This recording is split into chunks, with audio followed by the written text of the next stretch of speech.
Good evening, everybody. I'm Bill Leslie from WREL TV 5 News. Great to be with you again. Such a great group here, about 950 tonight. Hard to believe, but this is our 13th annual ceremony for the Raleigh Hall of Fame. And it amazes me every year how we come up with so many great inductees. It happens year after year. You will leave tonight inspired, I'm sure. Some great stories to tell and some wonderful people, and we're going to celebrate them tonight. Thank you for being with us as we really celebrate a remarkable group of individuals and nonprofit organizations who have served our city of Oaks so well over the years as citizens with distinction. Now, the mission of the Raleigh Hall of Fame is to induct individuals and nonprofit organizations, past and present, who have made significant contributions to the city of Raleigh. Since 2005, the Raleigh Hall of Fame has recognized 183 inductees who have helped shape our capital city. And tonight, we are pleased to recognize 9 individuals, 2 nonprofit organizations, and 1 centennial inductee as the 2017 inductees into the Raleigh Hall of Fame. Before we begin the program, we would like to thank our generous title sponsor, someplace near and dear to my heart, Capital Broadcasting Company, WREL TV,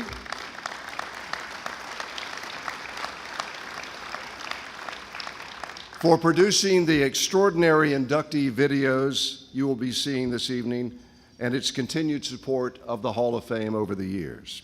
We also want to recognize the North Carolina Museum of Art as sponsor of the lovely reception preceding the ceremony.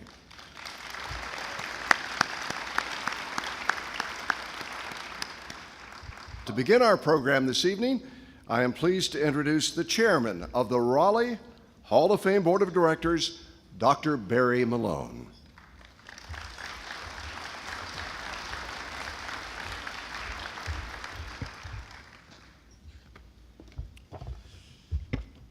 Good evening. It's a pleasure to welcome you to the 13th annual induction ceremony. Tonight we honor the accomplishment and achievement of 9 individuals, 2 organizations, and 1 centennial. Each one worked hard to make Raleigh a special place to call home. In a few minutes, you're going to learn a little more about each one of them. But first, I'd like to take a moment to recognize our past inductees. Will our past inductees please rise? Let's give them a hand.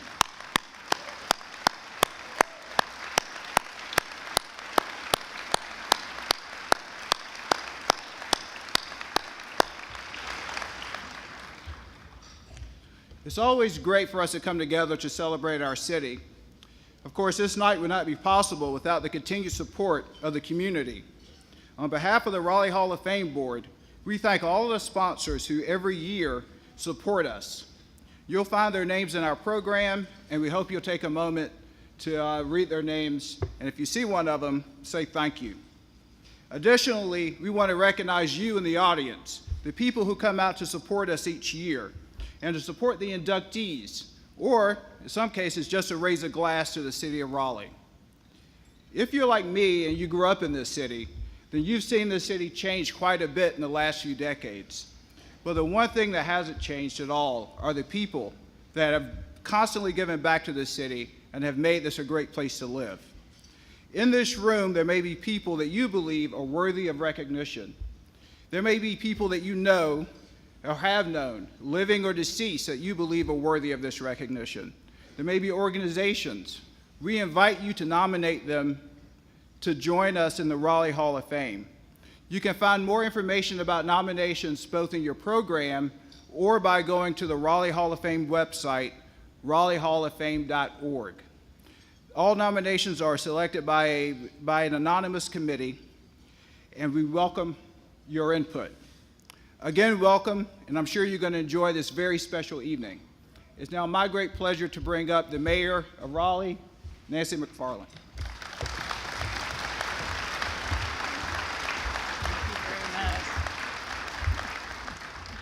Thank you very much. It's my great honor and privilege to be here with you tonight. Very excited to celebrate the 2017 Raleigh Hall of Fame inductees. I want to take just a second and recognize some of our other city council members that are here. Bonner Gaylord, I see right there. Corey Branch, I saw earlier, and I believe I saw Marianne Baldwin. There's Corey, Marianne. If there's any other elected officials, if you'd just like to take a second and stand, I'd like to give you a round of applause for, there's Marianne. Thank you so much. You know, tonight's celebration honors those individuals and organizations that have made significant contributions to the City of Raleigh. I'd also like to take a moment to acknowledge the work of the Raleigh Hall of Fame Board of Directors and Advisory Board in support of this year's program. It's a long list, but if you all would just stand, we'd like to recognize you for all of your hard work.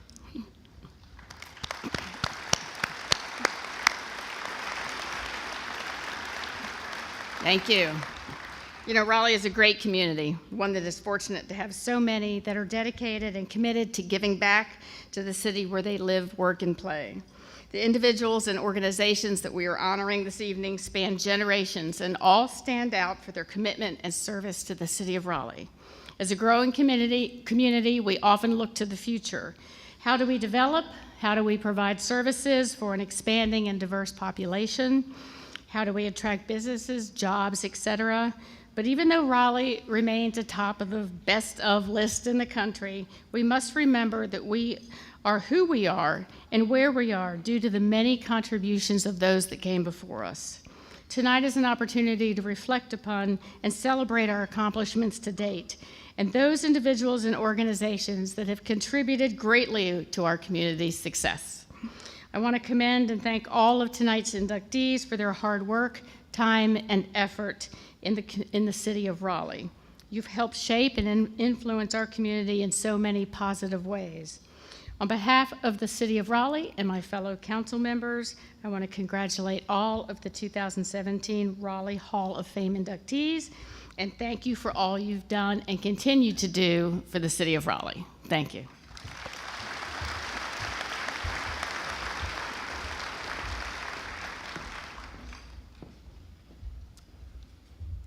Thank you very much, Mayor. Well, let us meet the 2017 inductees into the Raleigh Hall of Fame. Our first inductee, Cliff Cameron, remembered for his extensive public service and a leader in mortgage and commercial banking. Cliff Cameron made a major impact on Raleigh. Thanks to his friend and fellow Raleigh Hall of Fame inductee, James Pointer, Cliff moved from Louisiana to Raleigh, became president and CEO of Cameron Mortgage, which became the Cameron Brown Company. I used to work at Cameron Brown building up there many years ago. Cameron Brown was one of the most successful mortgage banking companies in America. Cameron Brown eventually merged with First Union Bank, which served as Cliff's professional home for almost 20 years. He was an advocate for education. He was an active businessman, a passionate church and family man. Cliff Cameron was a true leader in every regard.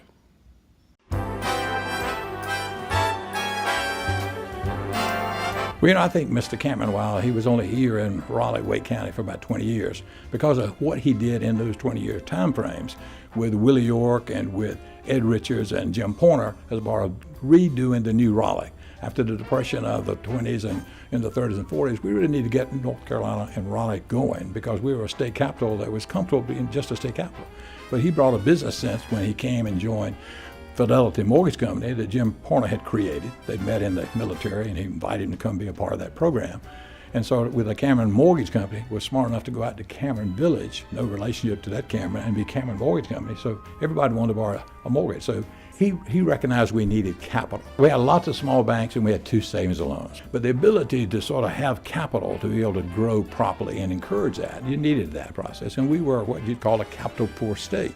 I think Mr. Cameron did something that was very unique. First of all, he's a tall, good-looking guy. He was like the role model of, hey, that's the part I want to watch. And I think the way he ran his business and the way he recruited people to be mortgage lenders. We also had a full-service real estate company, Cameron Round Realty Company. When we were doing the new North Hills, we were selling the houses, we would write the insurance policies, and we'd make the loans. And making loans in those days was going out and getting mortgage commitment money from people in the Northeast who put money investment in North Carolina. He was the principal salesman to make that. When he's off in New York and Northeast calling on banks, he talked about North Carolina opportunities, what we had. He said, you got something to sell, and he knew how to sell North Carolina. And when IBM came here in 1965, they acknowledged they came for the talent. They didn't come because we were halfway between New York and Atlanta, because we had good educational institutions and they were looking talent to be a part of their business. Education gave us the opportunity to be attractive to other people, and as people saw us differently than perhaps we even saw ourselves. He actually served on the Raleigh City School Board. He was on the board of UNC University in Chapel Hill. Later, he became chairman of the Board of Governors. So commitment of putting things back into the community. Like he was the first president of the Mortgage Bankers Association, the first president of the North Carolina Realtors Association, the Raleigh Board of Realtors, the Chamber of Commerce, the State Chamber of Commerce. He was always saying, as business people in the community, you needed to put things back to be a part of that community and help it thrive and grow. I think Mr. Cameron perhaps looked at and saw the potential of North Carolina better than anybody who had looked at it. And therefore, he could communicate that properly to people when he called on the banks and institutions in the Northeast of, you want to invest money in North Carolina. North Carolina is a state on the grow, and it's going to grow even better when you think about the educational institutions we have, the universities and how they were recognized. He did those kind of things and inspired all the people he came in contact with to give something back. And that's why I think he ought to be in our Raleigh Hall of Fame.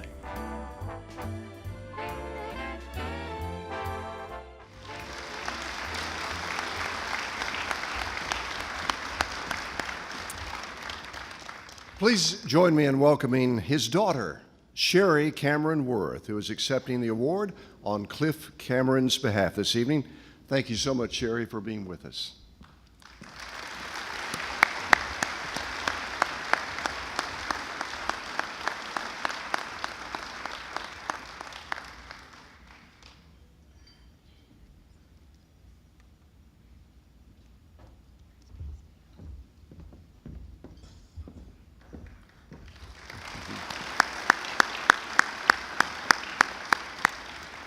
Our second inductee, Frank E. Evans, first director of Raleigh Parks and Recreation, serving from 1969 to 1985. Under Frank's leadership, Pullen Park grew into an expansive park featuring an expanded passenger train. I just saw it today. Paddle boats and a newly repaired carousel.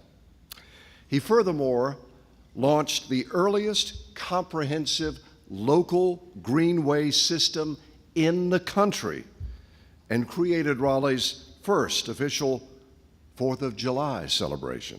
Imagine that. Frank championed Raleigh's Parks and Recreation to be open to all citizens by pursuing his master plan, which he fittingly called Raleigh, the Park with a city in it.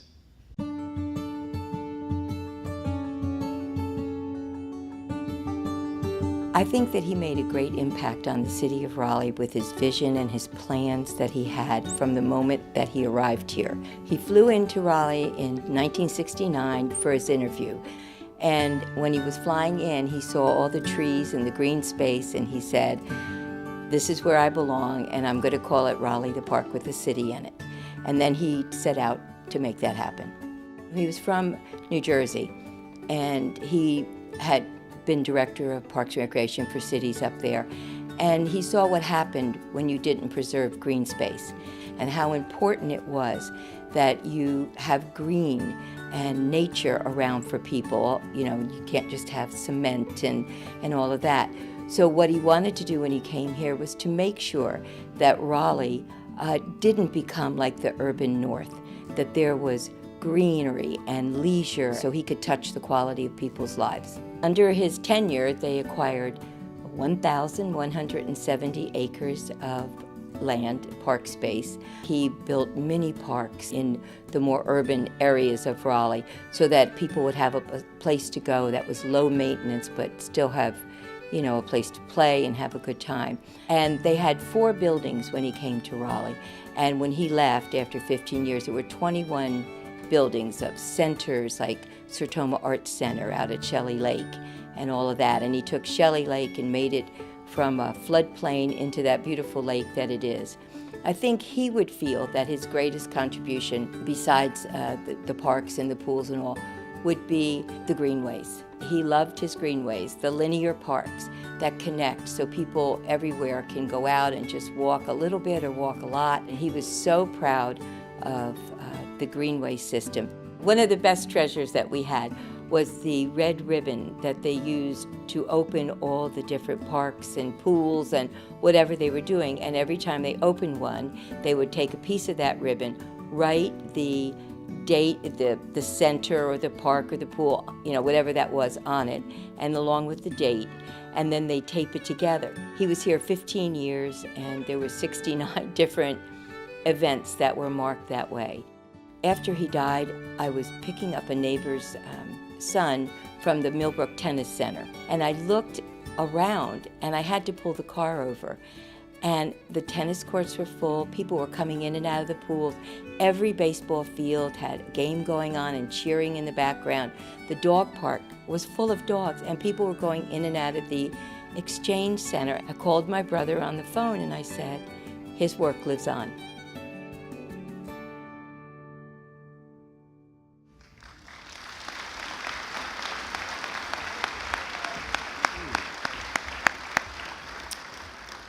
What a great story. Please join me in welcoming Frank Evans' daughter, Ann Evans Kolb, who is accepting the award on his behalf this evening.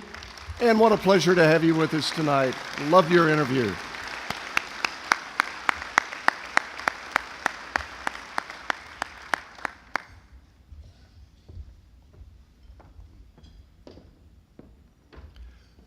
Our next inductee, Dr. Dudley E. Flood, has dedicated his life to improving educational opportunities for young people in the city of Raleigh.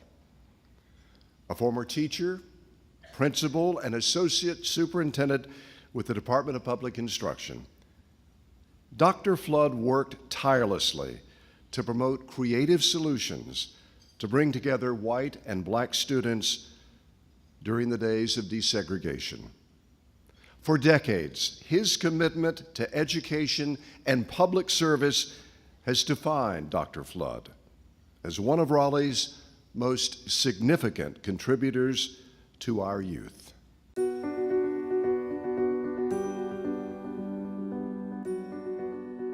Integrity, a man of integrity, impeccable. 1974, when I came to Raleigh and I was looking at moving into administration, and the name I heard over and over again was, you need to talk to Dr. Dudley Flood. I think he epitomizes what a Hall of Famer should be. He's given to his community in so many ways. Education has been his passion. People have been his passion. He has been a force in the community. In his community, he works on numerous projects. I know he's working right now with the YWCA, which it has a combination of the YWCA and a school that's now being touted to be built in Southeast Raleigh, and he's working on that and raising some private funds in order to get that done. I am aware of his civic responsibilities, whether it's through his fraternity or through his church. I am aware of his having received the Order of the Longest Pine from 3 governors. I am aware of his role as a mentor. In fact, it was a partnership between Dudley Flood and Dr. Robert Bridges that they set up what was known at that time as a Minorities Education Leadership Program. And the purpose of that program was to grow young leaders who ultimately would be superintendents across the state. And when you look at African American superintendents across the state, a number of them went through that program, including yours truly. And that was before anyone else was truly attempting to do that. He was doing that. School children have no idea how much they owe him. Back during his time when he was with the North Carolina Department of Public Instruction, Dr. Flood and Dr. Gene Cosby were two of the individuals sent around this state to help school districts deal with this whole issue of desegregation and integration. So if you look at the state of North Carolina and you ask yourself why there wasn't more violence when we were looking at desegregating schools and desegregating the schools across this state, it's because of their work with principals, their work with teachers, their work with school boards across this state, a valuable work that many people do not realize how much they put in helping this state grow in the sense of its educational accomplishments. Dr. Flood doesn't have any children. He was married to the late Barbara Flood.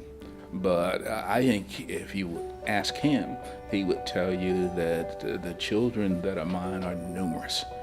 They belong to other people by law and biologically, but they are mine because I have impacted their lives substantially.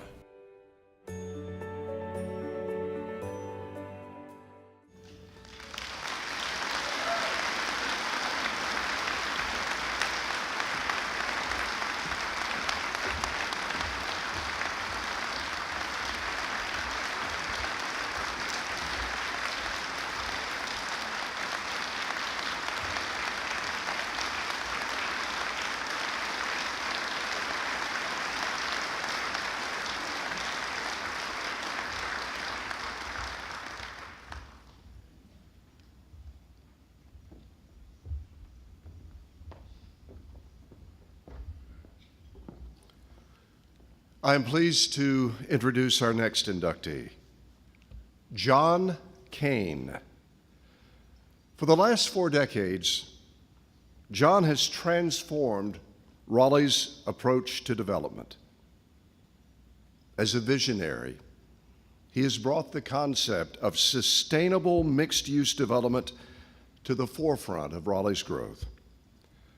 From his signature achievement of converting North Hills from a stagnant indoor mall to a thriving, massive, multi-use development, to the continuing development of the warehouse district here in downtown Raleigh, John's innovative approach will impact Raleigh for years to come.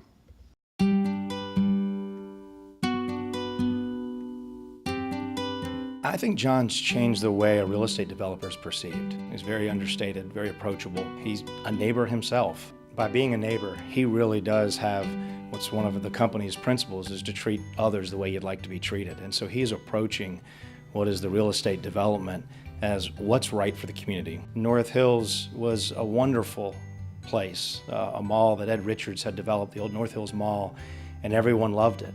But over the years, and clearly over a decade or two, it became tired and it needed new investment. John easily could have put together a plan that says you put a Target and you put a theater and you put a lot of surface parks out there and a few out parcel restaurants. And that would have been a very successful project. But instead, there was a path that was, let's go the harder path, the more adventuresome path, or the journey that's going to bring something to our community that you see in other markets. That push from a developer perspective has started to create this urbanness that our community has embraced. I think Raleigh has benefited greatly by John's leadership contributions. It isn't often known the things he's involved in. He's very understated.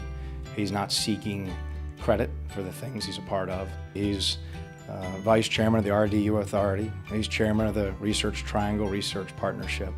He's Chair of the Duke Raleigh Hospital Board. He was instrumental in putting together the Economic Development Board for the state and plays a leadership role on that today. He was very active in this transit bond referendum that got approved this past fall. John was very instrumental with Dix Park behind the scenes. John's a man about faith and very active in his church community, and he was one of the founders of Holy Trinity Church, which is the Anglican church there off of Peace Street. John's always been a family man. His greatest joy is his family. I don't think he's missed a sporting event of any of his boys, golf, football, or basketball. He makes his children a priority throughout his life, and he's a mentor and a role model to so many of us of how he has his priorities right as it relates to family and work. Having a place like North Hills, having a place like Stanhope and Hillsborough, Having what will be this development next to Union Station and the warehouse district of downtown Raleigh, this community benefits. We all get an opportunity to be a part of something that we're craving, and I think what we crave are places. And John has always been about placemaking. It's not about being a real estate developer, it's more about creating the place. And if you create the place that people want to go, and you pay attention to what's happening on the first floor, you pay attention to everything from the retailers to the flower pots to really what the activity on that first floor, then the vibrancy that is attractive to those that are then residents and workers and hotel guests. And I think that's what you're going to continue to find where the projects that John Kane's involved with.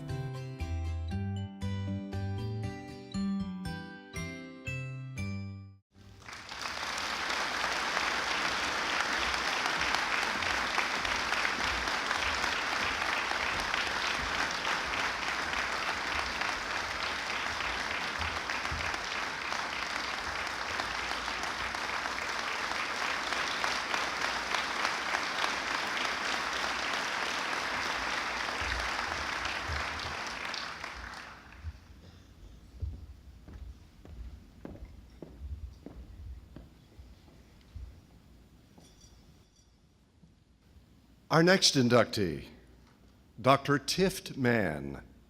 Dr. Mann, a native of Raleigh, who received his degrees from both NC State and UNC Chapel Hill. He practiced as a cardiologist at Wake Med to serve citizens of Raleigh and areas beyond. With an interest in reducing the risk and impact of heart attacks, Dr. Mann became an innovator of many medical procedures that revolutionized cardiology, most significantly, cardiac catheterization. His involvement in the technique of transradial access for catheterization procedures has been adopted worldwide. And they said I might have trouble with that word, but I've said it twice now, and I'm going to keep rolling. Dr. Mann's vision and work in this area has literally been at the heart of keeping Raleigh's residents healthy. His work, particularly as an innovator and pioneer, that really is what we had the opportunity to experience during the lifetime of his career with him, and more importantly, the patients and families and his colleagues professionally, as well as the community at large, and the benefit that brought not only to the patients and families, but truly changing the face of interventional cardiology in this nation. The tradition was to approach going into the coronary arteries that supply blood to the heart through an approach puncturing the large artery, the femoral artery in the groin.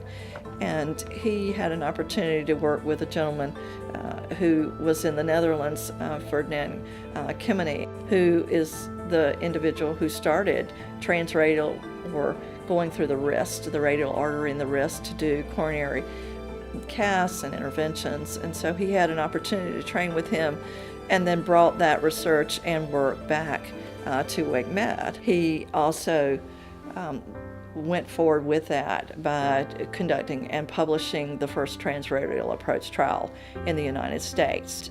His reception, I think, to that work in the medical community was probably what one would term lukewarm. Like all radical changes that are pioneering changes, they take a little time. He truly understood that bleeding complications were reduced when you went through the wrist rather than going through the groin approach. The risk, therefore, for the patient in terms of negative outcomes was much higher. And so he, I think, was driven by that focus on how do we change things that really make a difference for patients, ultimately by decreasing those complications and improving the mobility for patients. That meant the patients could get out of the hospital quicker. I think that forethought that he had in seeing the future, and then having the technical skills and the interpersonal skills to build the relationships to go forward, enable that practice to become eventually mainstream. Transradial is now considered a normal approach, and matter of fact, a preferred approach for doing catheterizations and interventions in coronary disease. One of the things that he always insisted on was a respect for his patients. He called them by name, Mr. or Mrs. He had that gift of connecting with people in such a way that they felt that his attention was only with them.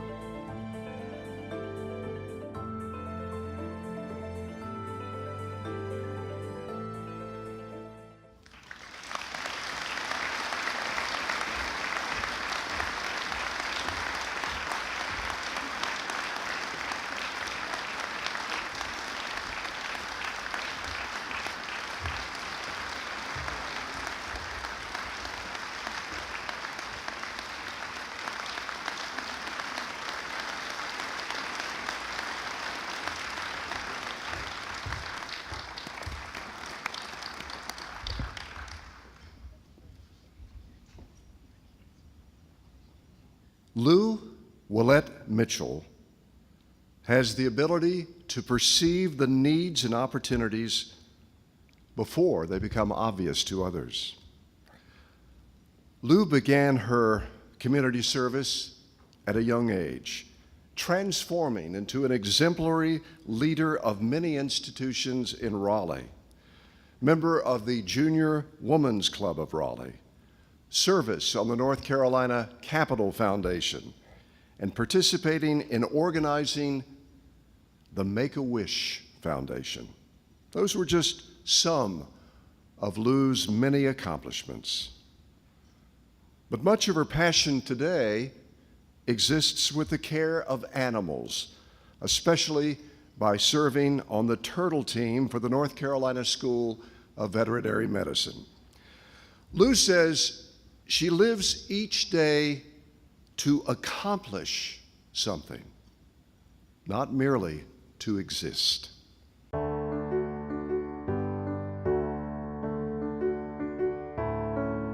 Lou Mitchell is appropriately placed tonight in being inducted into the Raleigh Hall of Fame because of all of her accomplishments, all of the good deeds she's done over so many years. She's got more energy than anybody I've ever known, and she was actually the first chairman of the board of the Raleigh Hall of Fame. Lou gets it done, and I think in the most positive of ways, that's the greatest thing that could be said about Lou Mitchell. She picks great causes, she follows through, she doesn't whine, she works toward a positive conclusion.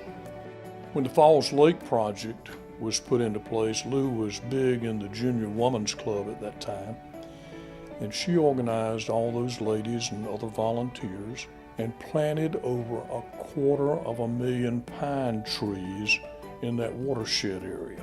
When the Interfaith Food Shuttle and Meals on Wheels decided that they could combine their efforts and wanted to go near the farmers market so they could pick up all of that produce, those thousands of pounds of produce, Lou became involved in a fundraising project for them that led to food runners and the establishment of a new facility there that combined both those old organizations.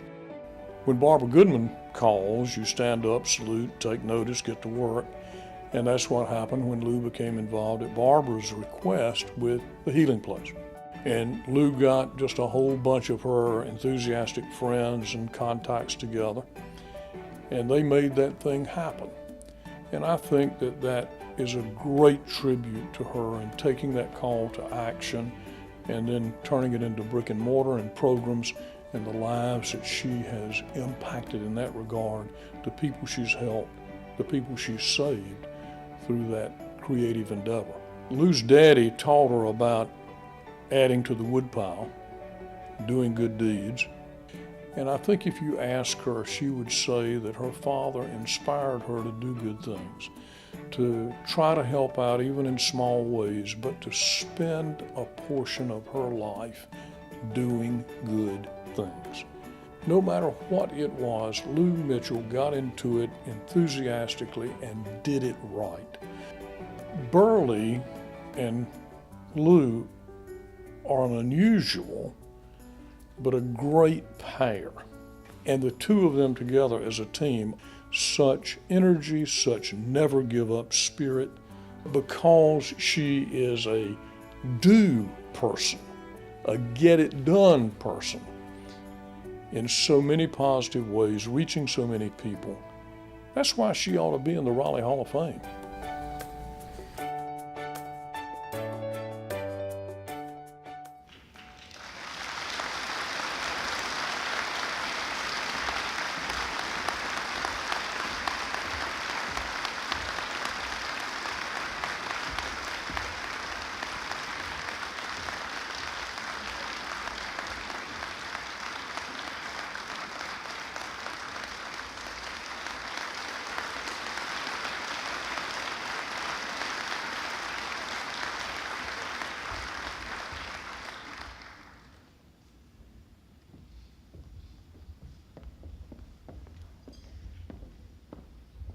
Our next inductee, Elizabeth Reid Murray, who dedicated her life to documenting and preserving history in Wake County. Elizabeth was, among many other things, a longtime supporter of Wake County Public Libraries, serving as a library trustee and archiving scholarly research on Raleigh and Wake County. Her accuracy and facts were said to be impeccable. This work ethic led Elizabeth to create a massive collection of manuscripts, slides, postcards, and photographs, which she donated to the Olivia Rainey Local History Library, the largest archival collection owned by our county's public libraries. She was known for her generosity and her inspiration to other researchers.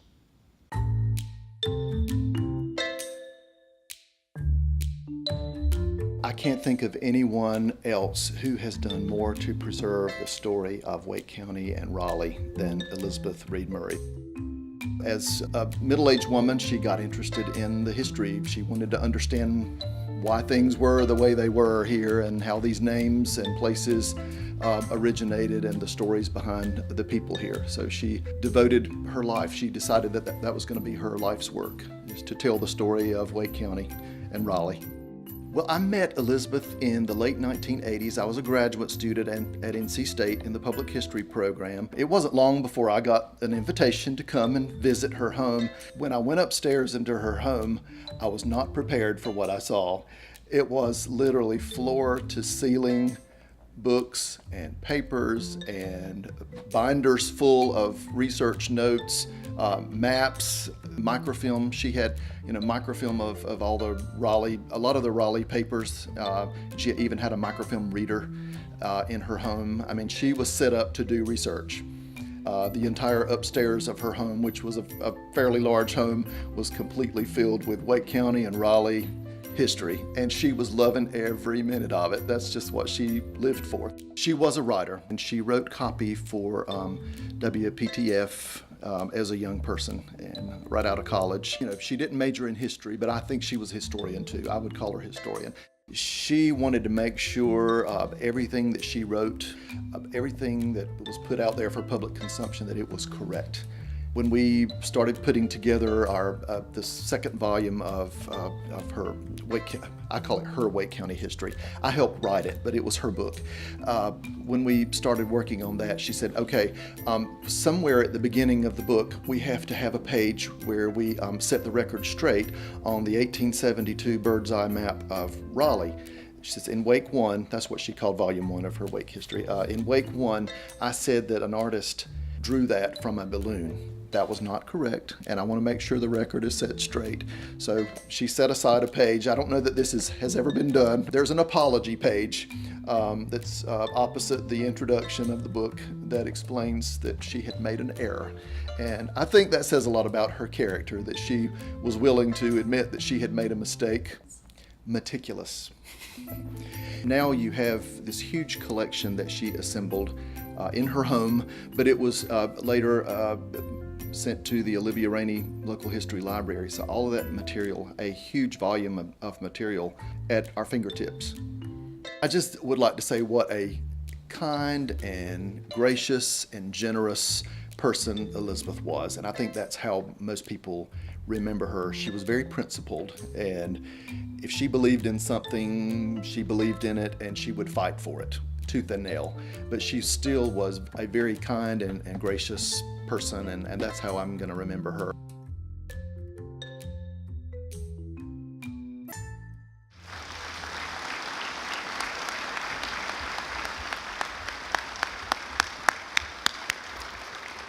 And accepting on behalf of Elizabeth Reid Murray is her son, Jim Reid Jr. Jim, thanks so much for being with us and honoring us tonight.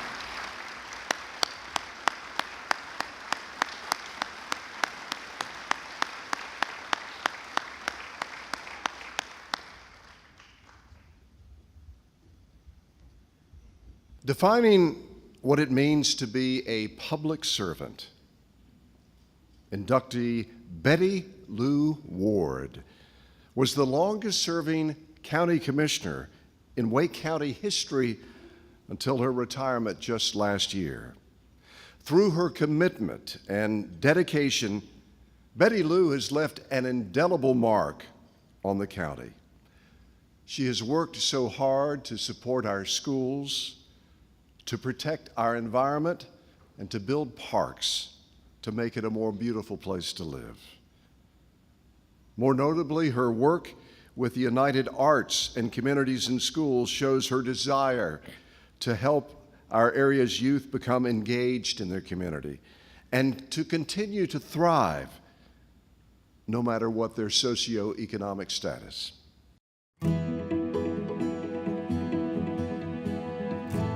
Betty Lou is the embodiment of a citizen in getting involved in the community for a particular reason and staying involved. She was active in the PTA and she wanted more parks. She's very progressive, and so instead of just talking about wanting more parks, she ran for the county commissioner and was elected 7 times, served for 28 years. So I think that may be a record. And she must have been doing something right to get elected 7 times. Just seems like almost everything I've been involved with in this county in terms of moving things forward, there's been Betty Lou.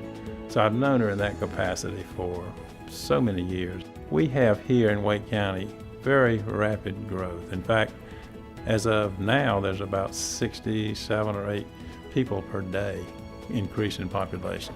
So we can't sit back and just say we got to stop this or stop that. We got to be progressive.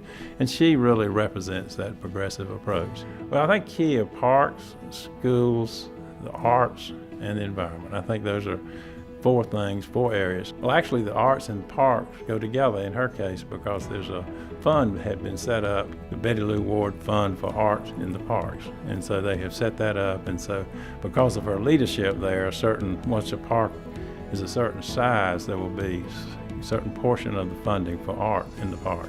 She's easy to get along with, but she really represents this county.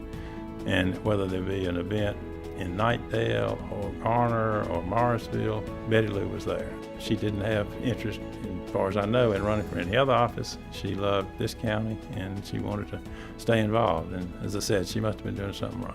She doesn't get discouraged. You know where she stands, but she's not so adamant that you can't have a good conversation about it. Her peers certainly have recognized her leadership. She's not only been chairman of the Wake County Commissioners, but chairman of the Association of North Carolina Commissioners and also president of the National Association of Counties. So locally, statewide, and nationally. We've had so much division, and you hear the word bipartisan, but particularly on the national level, you're not seeing any of that. But what we need, even though the county commissioners are partisan, we need people that are bipartisan in terms of how they're thinking about this county. And when you're growing at the rate we're growing, you have to make it better and you can't sit still. If you sit still, you'll go backward. And we need for this county to continue to have quality of life, additions to the quality of life. And she has been really the embodiment of that. It's very important that we have citizens that get interested in the community and then run for office in this community, not as a stepping stone to something else. And that's Betty Lou.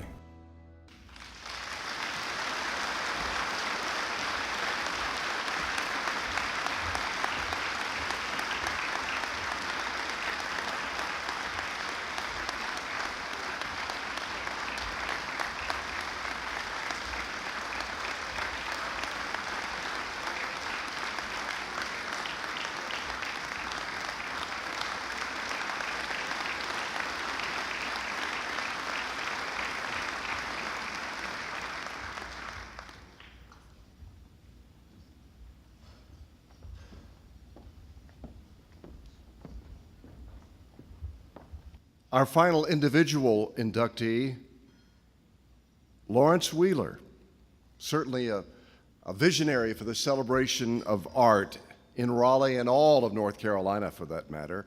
As director of the North Carolina Museum of Art, Dr. Wheeler has transformed our museum into one of national and international recognition. Beginning with the renovation of the stone building, followed by the development and construction of the West Building and expansion of the Art Park, Dr. Wheeler has overseen the Art Museum as it blossomed beyond its halls and walls. Thanks to Dr. Wheeler's vision, Raleigh houses a museum with formidable art collections and programs inside, as well as an outdoor landscape connecting works of art and sculpture with that found in nature.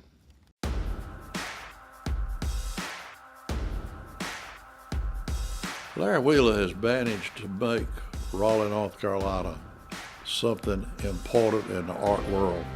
And I don't mean in North Carolina, I mean in the United States and in the whole world. He has a fabulous reputation and has done a wonderful job trying to build and getting built a terrific art museum. He first came here as Assistant Secretary of Cultural Resources. Then he left here and went to Cleveland, and then he came back here as the head of the Art Museum. Terry Sanford was the chairman of the board and got him back here. And he came and developed the way to get everything built. He was very helpful in getting people on the various boards, the Board of Trustees, the Board of the Foundation. He was very much involved in doing that. He got to know just a ton of people, lots and lots of people, and thought highly of him. He also introduced art to a lot of people who were not that familiar with art. Of course, they had the Rodin exhibits. They were the largest exhibits of Rodin anywhere, and he did a terrific job getting that here. Of course, he got the prison property given to the Art Museum, which then in turn was able to be developed into a park. Before that, he got the new building built, what they now call the West Building. He got that done. So you just look at those three things right there. That's more than the average director of a museum ever gets done. Since Larry came to the Art Museum, it's grown from maybe 80,000 people a year to 350,000 people a year. I don't think we would have had the kind of art museum we've got if it hadn't been for somebody like Larry Wheeler. I don't really know anybody else like him, so I don't know who else could have really done it. He has a fabulous vision. He also has a wonderful ability in dealing with people. He's so nice, he's so sweet, he's so thoughtful, he's so considerate. He tries to be helpful to people, both politically and otherwise. And of course, the nicer he is to you, the more he's likely to know how much money to ask you for. And he's very good at doing that. His ability to get to know people and to have a vision as to what needs to be done, and he knows how to express that vision and how to help people understand it, enjoy it, and want to participate in it. I think that's his greatest ability.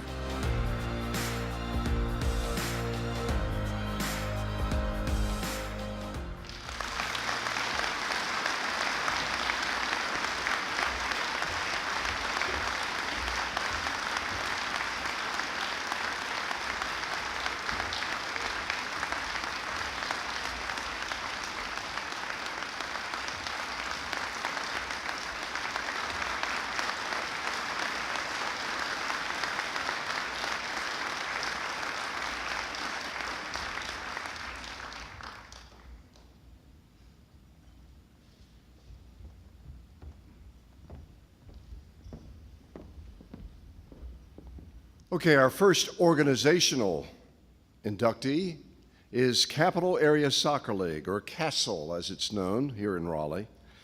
Over 40 years ago, a group of parents, volunteers, and citizens started an introductory and competitive level soccer program for youth ages 4 through 18. From its modest beginnings, Castle grew into an organization which offers more than 14,000 children a safe place to play regardless of age or ability.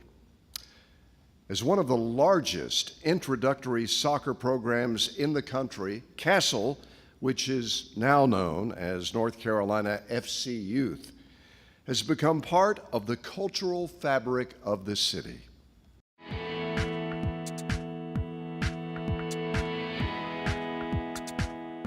The Capital Area Soccer League is home to 11,000 youth soccer players ages 4 to 18 from across Raleigh and greater Wake County. We've been in the community since 1974, but really as early as 1971 with the formation of the Raleigh Soccer League. And that came about because of some visionaries and pioneers and local moms and dads who realized that their kids needed a place to play. I'm fortunate that I'm a product of Castle. I grew up playing in the club as a young player and played all the way through until I was 18. I played recreation, I played challenge, and I played at the most competitive level that they offered as a youth female player. And I believe that I've changed for it. And I think that all of our players, whether they're at the very youth introductory level or the most competitive, have some sort of outcome that they're proud of through the sport that they've played. Castle is a nonprofit organization, and we have had so many people dedicate their time, their energy, and their resources to giving back to the game, whether they were a volunteer coach, a paid coach, a tournament volunteer. There's so many ways that our community has been involved, and mostly those people are the players' parents. I think our contribution comes from our mission to also be a valuable community partner. We make sure that we have our reach into the community and that we're being a good neighbor. We know that our community has supported us for so long, for 45 plus years, and it's our job to also give back. WRAL Soccer Park is Castle's home facility. We've owned and operated this facility since the 1970s, and with the help of Jim Goodman, we were able to purchase this land. Over the years, we've hosted tournaments that have attracted thousands of teams each year. One of our partners, the Greater Raleigh Sports Alliance, they kind of help us track all the success that comes through and the contribution that our events have. And we are the single most generator of room nights for any annual event. So we bring in about 35,000 hotel room nights each year through our visitraleigh.com National Soccer Series. And that's an event that our community can count on, that our hotels, that our restaurants, that the entertainment industry here can count on those visitors coming every November and December, and that's not going to change. So we're excited this fall to have our inaugural season as North Carolina FC Youth. It's really a rebrand and a name change and a growth opportunity for Castle. Just as in 1974, the Raleigh Soccer League changed to Capital Area Soccer League, so are we now taking that next step in evolving with the game and the sport across the country. So we'll be changing our name from Capital Area Soccer League to North Carolina FC Youth come this fall, and we will grow to about 14,000 players. At every level, we want to make sure that every kid feels like they have a home at Castle and that they can play and gain the benefits of playing a team sport, whether that's physical activity or teamwork, discipline, a positive attitude, and good sportsmanship. We want to make sure that all of our players, from the very youngest 4-year-old to the oldest 18-year-old, feels that they are ready for the world when they leave Castle.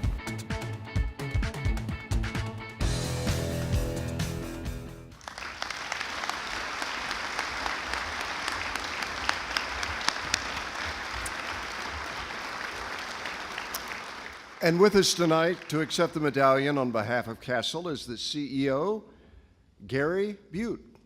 Gary, congratulations to you and your great team.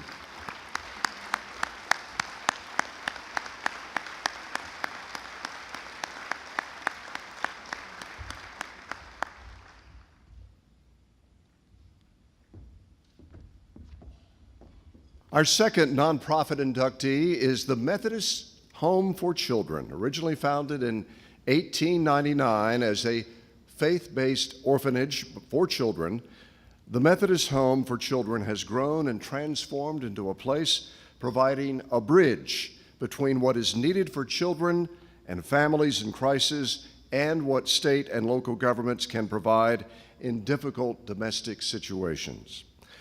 The mission of the Methodist Home has been in service to God to build upon the social, physical, emotional, and spiritual strength of children, youth, and families, and to affirm their worth every day. It is indeed a place of caring and compassion, serving our city's families.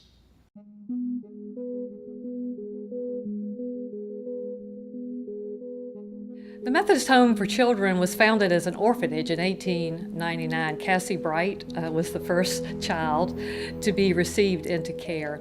And across these years on Glenwood Avenue, there was an expansive campus with a farm, with cottages where children and youth came and lived across time with teaching parents. And for those years, the Methodist Home for Children had a particular role to play in caring for children and also being advocates for children. And then in the 1980s, the United Methodist Church made a dramatic and very prophetic decision to sell the campus and to create a system of care across the state of North Carolina.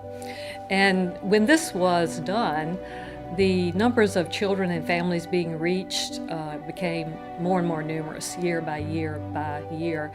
During the first 80 or 90 years of the Methodist Home for Children, 3,000 children were cared for. In the years since that decision, 20,000 children have been cared for. One of the most significant contributions of the Methodist Home for Children is advocacy for juvenile offenders and in the juvenile court system. 20 years ago, there were 1,400 young people in youth prison in the state of North Carolina. That number is now 300. This number has been decreased because of the very effective advocacy of the Methodist Home for Children, helping the state of North Carolina move from a punitive to a therapeutic way of dealing with young people. In the United Methodist family, we often quote our founder, John Wesley, who said, "If you're not called to work with children, you're not called to be a Methodist." And we do give thanks for this stream of heritage in our faith that calls us to watch and to care for the youngest among us, to nurture children as they grow and to give them all they need for abundant life. The Methodist Home for Children introduced in the state of North Carolina family preservation. And we are both proud and delighted that this ministry has led to a greater understanding of the importance of pushing back against family fracture and toward the healing of households.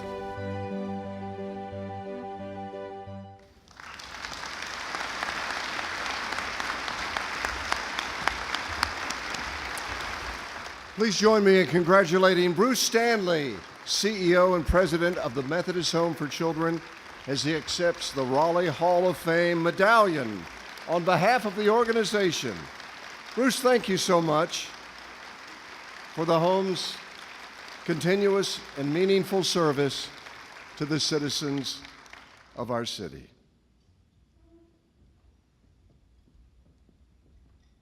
And finally, our centennial inductee, Colonel William Polk, one of Raleigh's most illustrious citizens. Colonel Polk was a hero of the American Revolution, a banker and political leader, a tall guy, an imposing figure, 6 feet 4 inches tall, rising to the rank of lieutenant colonel.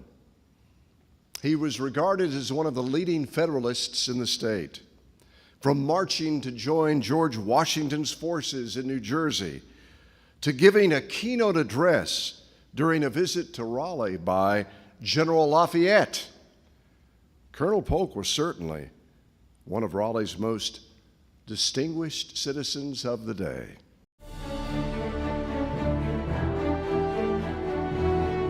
Not only has he been one of the really leading fathers of Raleigh in its infancy, but also helped to forge not only the state, but the new American nation after the American Revolution. Colonel William Polk was born in Mecklenburg County in 1758 and was really at the spark of the American Revolution in North Carolina. Some say he witnessed the Mecklenburg Resolves, which was sort of a precursor to the Declaration of Independence. And I truly think that this inspired him and led him throughout his entire life. He saw service in the American Revolution, was wounded twice, the second time a ghastly wound as he was giving orders at the Battle of Germantown when a bullet struck him in the mouth, shattering his jaw. After the war, he returns to North Carolina and serves in the House of Commons and really takes up the mantle of making this American nation that he fought so hard to bring to life. He becomes the #1 public servant for North Carolina. As a legislator, president of the state bank, somebody who invested in education, internal improvements, he really lived that spirit of the Revolution. He's a staunch Federalist. He really is invested in making sure that this new nation has a strong federal government. And he becomes invested in making North Carolina improve itself. So he spends most of his life trying to improve transportation, education, and to really bring the spotlight to North Carolina in this new nation that he helped build. One of the wonderful stories we talk about is when the Marquis de Lafayette comes to Raleigh, one of the greatest French allies for the American Revolution. And as they're sitting on the steps of the Capitol and they're sort of reminiscing about when they were both wounded in battle and the trials and tribulations they witnessed, they both broke down in tears and threw their arms around each other and wept in public. And so it just shows the great bond that these men had with each other, and had that experience help ingratiate him to North Carolina and the nation. The Polk family is illustrious. His first cousin, once removed, has a statue on Capitol Square. James K. Polk, one of the first presidents North Carolina gave the nation. His son became a great minister and general during the Civil War, and he has a county named after him, Polk County. His daughters married into some of the most illustrious families in Raleigh. Kenneth Rayner became the mayor of Raleigh. His daughter married him. George Badger, another illustrious statesman of North Carolina, marries one of his daughters. So the Polk legacy runs wide and deep in not only Raleigh, but North Carolina, but this nation's history. What William Polk did through his public service, his military service, shows you that he really embodied what those founding fathers of the Revolution intended the Revolution to do, is to make a democratic and a free experiment of government in this United States. And so certainly when Polk comes to Raleigh, he brings this outlook and this influence and shares it with all of these people who are coming to Raleigh when Raleigh is just an infant at 8 years old, to sort of help North Carolina be a new state in the new nation.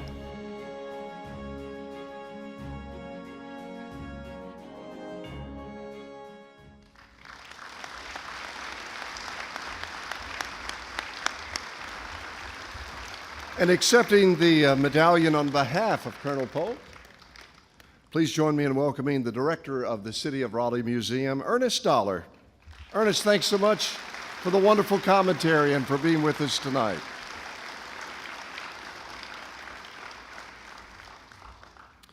Now please join me in another big round of applause for all of the 2017 Hall of Fame inductees.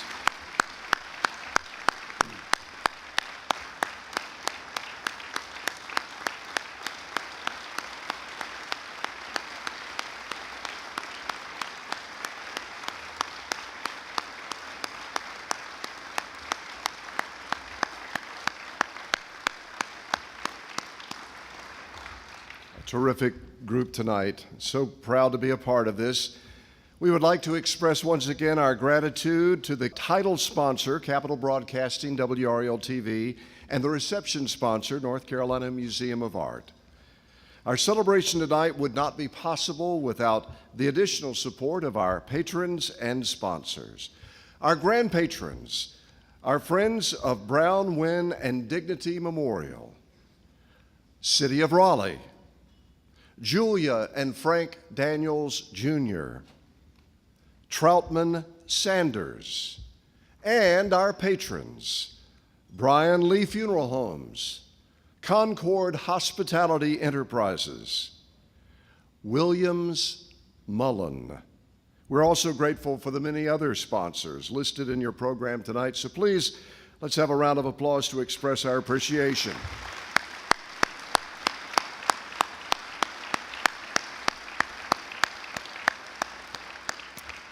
Several years ago, the Raleigh Board of the Hall of Fame board asked me to compose a song for the city of Raleigh. Yikes, that was frightening. But it was fun. I really enjoyed it. I had a lot of fun with it, and we later put it to a video that was carefully crafted by Anita Normally, who's sitting right over there. Did a great job with it, Anita. We're going to play the Raleigh song for you tonight.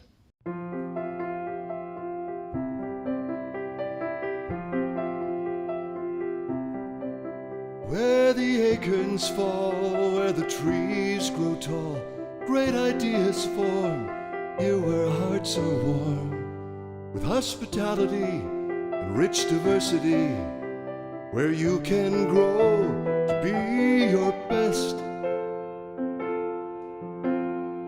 Raleigh, we love you, Raleigh, the lay of your land, your springtime so grand, spirit of your past, something we hold fast, and the hope for a bright tomorrow. Beneath the high-rise steel remains a small-town feel, sweet and gentle grace to this vibrant place. Concerts in the park, fireworks after dark, a perfect place to launch your dreams. Raleigh, we love you, Raleigh, the lay of your land, your springtime so grand, spirit of your past, something we hold fast, and the hope for a bright tomorrow. Summer is serene along these trails of green, laughter on the lawn, fiery autumn dawn. Universities and stately agencies, robust heart and soul of the New South. Home of champions And celebration, home of heroes, large and small, place of compassion, and interaction. open hearts and open minds. Raleigh, we love you, Raleigh, the lay of your land, your springtime so grand, spirit of your past, something we hold fast, and the hope for a bright, the hope for a bright, yes, the hope for a bright tomorrow.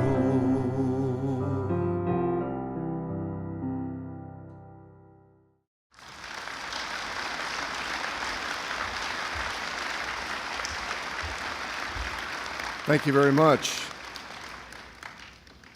As we look ahead to next year and the celebration, please consider nominating worthy citizens of Raleigh for induction of 2018. A partial explanation of the nomination process is included in the back of your program. Nomination forms will be available in November on the Raleigh Hall of Fame website at www.raleighhalloffame.org. Completed nominations are due March 16th of next year, and we look forward to receiving your nominations. We've got a great group this year, and we're looking forward to another great group next year. Again, I'm Bill Leslie from WRAL-TV. I've thoroughly enjoyed being with you tonight, getting to meet a lot of you. Good night and safe travels home. Thank you.